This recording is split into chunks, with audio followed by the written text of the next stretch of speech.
کفن دینا، جبکہ حدیث پاک میں ہے حضور صلی اللہ علیہ وسلم نے فرمایا کفنوا موتاکم باحسن اثوابکم، اپنی میتوں کو اچھے سے اچھا کفن دو، جتنا وہ عید بقرعید میں قیمت کا کپڑا پہنتے تھے اتنی قیمت کا کپڑا انہیں کفن میں دو۔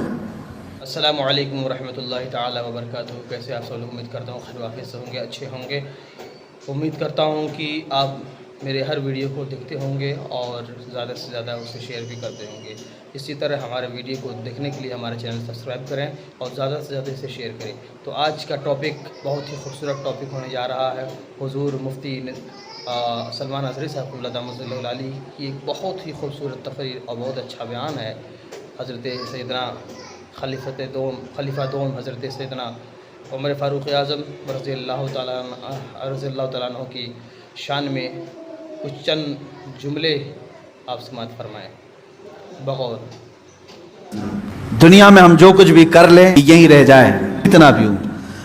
آپ نے 2 وصیتیں کی تھی اپنے انتقال سے پہلے، کہا میری قبر چھوٹی بنانا، بس بہت زیادہ لمبی چوڑی نہیں، چھوٹی سی، اتنی کہ ایک کروٹ بھی نہ ہو۔ دوسری وصیت، مجھے سادہ سا کفن کپڑا دینا، عام لباس میں مجھے کفن دینا، جبکہ حدیث پاک میں ہے حضور صلی اللہ علیہ وسلم نے فرمایا کفنوا موتاکم باحسن اثوابکم، اپنی میتوں کو اچھے سے اچھا کفن دو، جتنا وہ عید بقرعید میں قیمت کا کپڑا پہنتے تھے اتنی قیمت کا کپڑا انہیں کفن میں دو۔ یہ مسئلہ ہے۔ عمر فاروق رضی اللہ تعالیٰ عنہ کی وصیت یہ ان کا تقویٰ ہے۔ فرمایا چھوٹی قبر میں مجھے دفن کر دو، سادے کفن میں مجھے ملبوس کر کے دفن کر دو۔ پوچھا لوگوں نے آپ سے کہ ایسا آپ کیوں فرما رہے ہیں؟ توجہ چاہتا ہوں، یہی 2 چیزیں ہمیں ہمارے مقصد تک لے جا سکتی ہیں۔ فرماتے ہیں اے لوگو، اگر تم نے مجھے امیر المومنین سمجھ کر کے، بڑا سمجھ کر کے بڑی لمبی چوڑی قبر کھود دی، شاندار قبر بنا کر کے دفن کیا، ہونا کیا ہے؟ تم دفن کر کے ادھر جاؤ گے، اگر میرے اعمال میں ایک بھی عمل میں پکڑا گیا تو یہ تو پوری چوڑی قبر بھی دبا کر کے میری ہڈی پسلیاں توڑ دے گی، دیواریں دبائیں گی، کیونکہ حدیث پاک میں ہے وقتۃ القبر حق، قبر کا جھٹکا دینا حق ہے، ہر ایک کے ساتھ ہوگا۔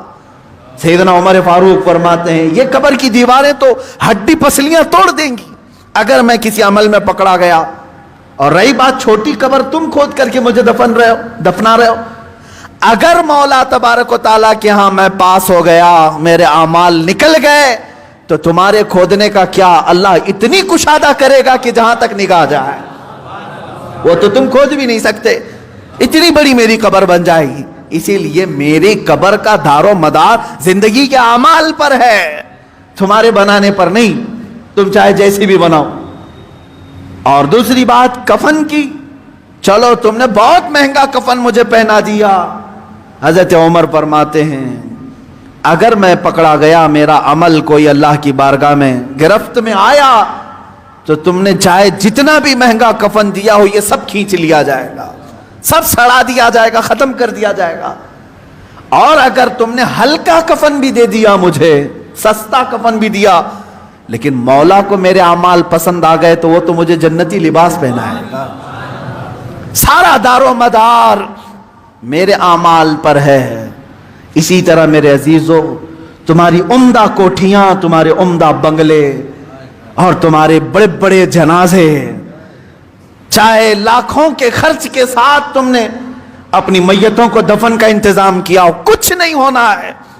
تمہاری زندگی کا سارا دار و مدار یہی چند دن ہے جو تم اللہ کو منانے میں لگا دو گے۔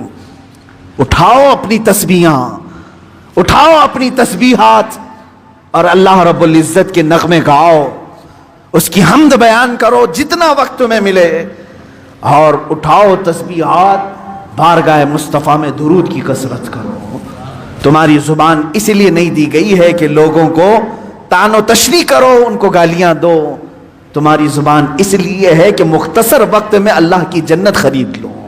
کیونکہ میرے آقا صلی اللہ علیہ وسلم نے یہ زبان یوں 2 انگلیوں میں پکڑ کر کے کہا تھا صحابہ سے، اے صحابہ سنو، یہ جو ٹکڑا ہے گوشت کا، یہ انسان کو دوزخ میں بھی لے جاتا ہے، جنت میں بھی لے جاتا ہے۔ یہ گوشت کا ٹکڑا